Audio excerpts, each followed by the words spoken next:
My name is Kyle, and I'm a night janitor for a small office building on the outskirts of Chicago. It's quiet work, peaceful even. I plug in my headphones, listen to true crime podcasts, mop the floors, wipe the desks, and go home by 4 a.m. Nothing ever happens, or at least, nothing used to happen. About 2 weeks ago, I noticed something weird. Every night when I'd enter hallway 3B, the motion sensor light would flicker. Not just once, every single night, even after replacing the bulb. And the air, God, the air, it was always cold there, no matter the season. The other janitor, Rick, joked that it was haunted, but he stopped showing up last week.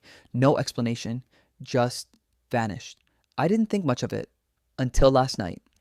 At around 2:47 a.m., I was mopping near the hallway when I heard something, a whisper, right behind me. Kyle, don't look. I spun around, mop in hand. Nothing.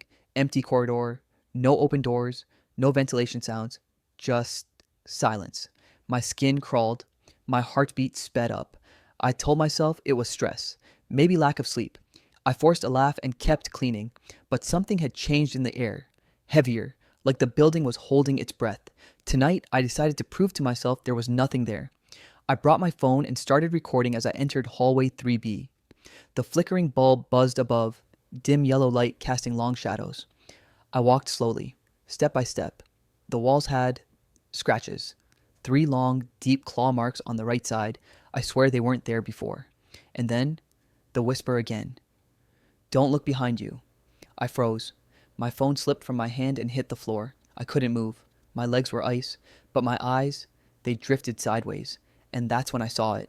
2 glowing red eyes, floating in the dark behind me and breathing. Wet, animalistic, raspy breathing. I couldn't scream. I couldn't breathe. Those eyes. They weren't just looking at me. They were inside my thoughts, digging, tearing. And then I realized I wasn't alone in my skin. A deep voice, not mine, whispered in my head. Looking is an invitation. Suddenly, the hallway began to stretch, literally. The walls grew longer, farther apart. The light above me began to dim. Not flicker. Dim. Like something was feeding on it. I grabbed my phone and ran. But the hallway never ended. Step after step, after step. The bulb stayed the same distance above me, and the eyes never blinked. Incepem să mergem spre step 5, dar încă nu-i finalul. I don't know how long I ran. It felt like hours, maybe days, but then, without warning, I found myself outside, gasping in the cold night air. No building behind me, no sign of 3B, just trees, and my mop, still wet.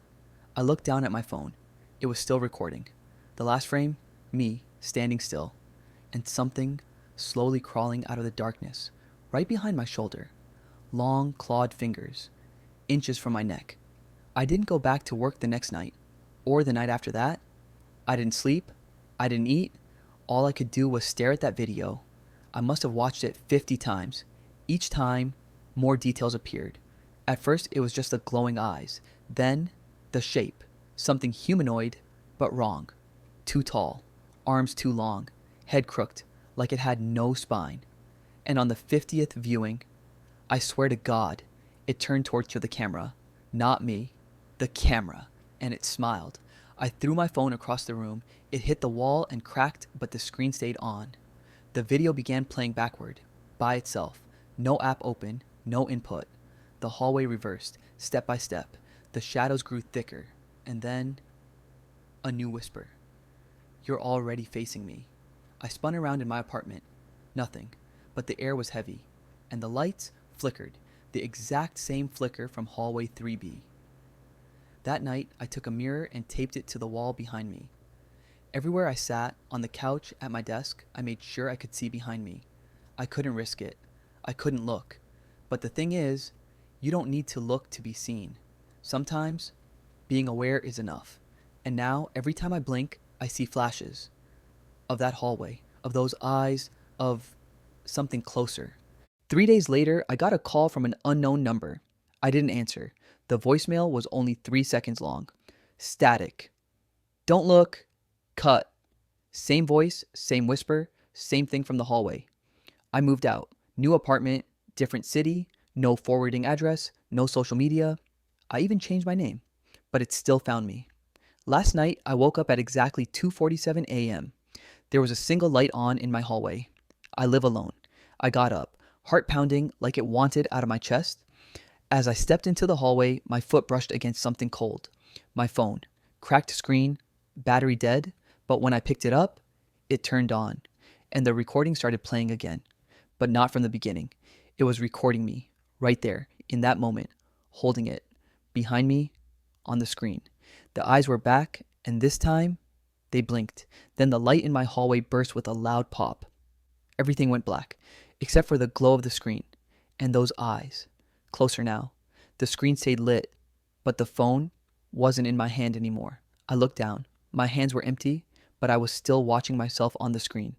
I was standing, breathing heavy, eyes wide, and right behind me, those glowing orbs, slowly widening like pupils adjusting to daylight.